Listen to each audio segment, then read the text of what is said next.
ماضی کا انکشاف۔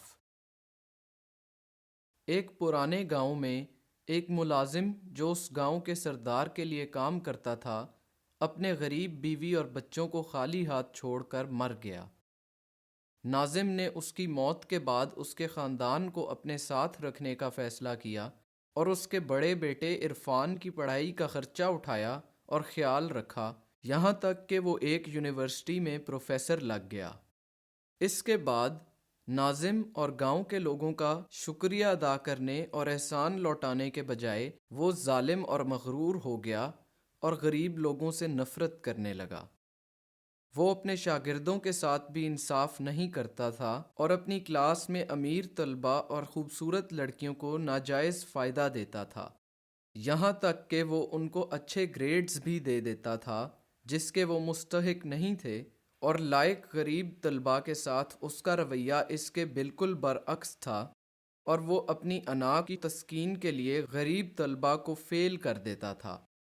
ان ناانصافیوں کی وجہ سے طلباء کو اس سے بہت نفرت تھی اور وہ ہمیشہ دعا کرتے تھے کہ وہ اپنے اعمال کی سزا بھگتے، خاص طور پر وہ لوگ جو کہ ٹیوشن اور رہائش اور سفر کا خرچہ نہ اٹھا سکتے تھے۔ عرفان نے کبھی ان باتوں کی پرواہ نہیں کی، یہاں تک کہ جب اس کی شکایت منسٹر سے کرنے کی دھمکی دی گئی وہ تب بھی نہیں سمجھا اور اس نے اپنا رویہ درست نہ کیا۔ ایک دن اس کے لیکچر کے دوران ایک طالب علم کھڑا ہوا اور بولا،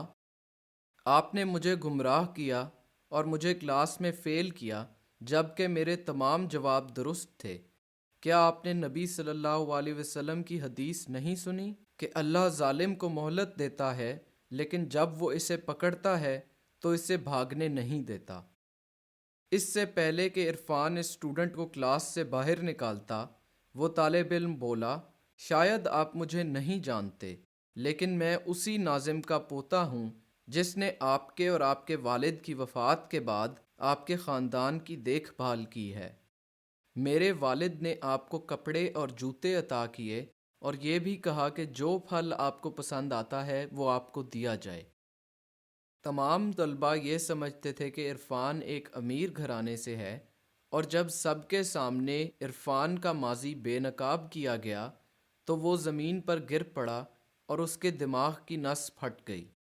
اس کے بعد اسے ہسپتال لے جایا گیا جہاں علاج کے بعد وہ صرف چند ہی الفاظ بول سکتا اور اپنے ہاتھوں کے اشارے سے بات کرتا۔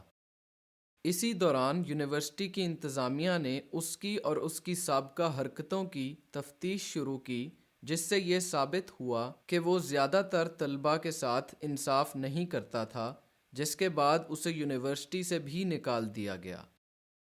چونکہ وہ اپنے سارے پیسے اپنے علاج پر خرچ چکا تھا اور اب اسے یونیورسٹی سے بھی تنخواہ نہیں آ رہی تھی، تو اسے احساس ہوا کہ اس جیسے لوگوں سے اللہ بہت جلد بدلہ لیتا ہے، اور یہ بھی کہ اس کا ایک اچھے انسان کے گھر رہنا برے انسان کے گھر رہنے سے کئی بہتر تھا، لیکن اب بہت دیر ہو چکی تھی۔ وَلَا تَحْسَبَنَّ اللَّهَ غَافِلًا عَمَّا يَعْمَلُ الظَّالِمُونَ إِنَّمَا يُؤَخِّرُهُمْ لِيَوْمٍ تَشْخَصُ فِيهِ الْأَبْصَارُ مُهْطِعِينَ مُقْنِعِي رُءُوسِهِمْ لَا يَرْتَدُّ إِلَيْهِمْ طَرْفُهُمْ وَأَفْئِدَتُهُمْ هَوَاءٌ وَأَنذِرِ النَّاسَ يَوْمَ يَأْتِيهِمُ الْعَذَابُ فَيَقُولُ الَّذِينَ ظَلَمُوا رَبَّنَا أَخِّرْنَا إِلَىٰ أَجَلٍ قَرِيبٍ نُجِبْ دَعْوَتَكَ وَنَتَّبِعِ الرُّسُلَ أَوَلَمْ تَكُونُوا أَقْسَمْتُم مِّن قَبْلُ مَا لَكُم مِّن زَوَالٍ وَسَكَنتُمْ فِي مَسَاكِنِ الَّذِينَ ظَلَمُوا أَنفُسَهُمْ وَتَبَيَّنَ لَكُمْ كَيْفَ فَعَلْنَا بِهِمْ وَضَرَبْنَا لَكُمُ الْأَمْثَالَ وقد مكروا مكرهم وعند الله مكرهم وإن كان مكرهم لتزول منه الجبال فلا تحسبن الله مخلف وعده رسله إن الله عزيز ذو انتقام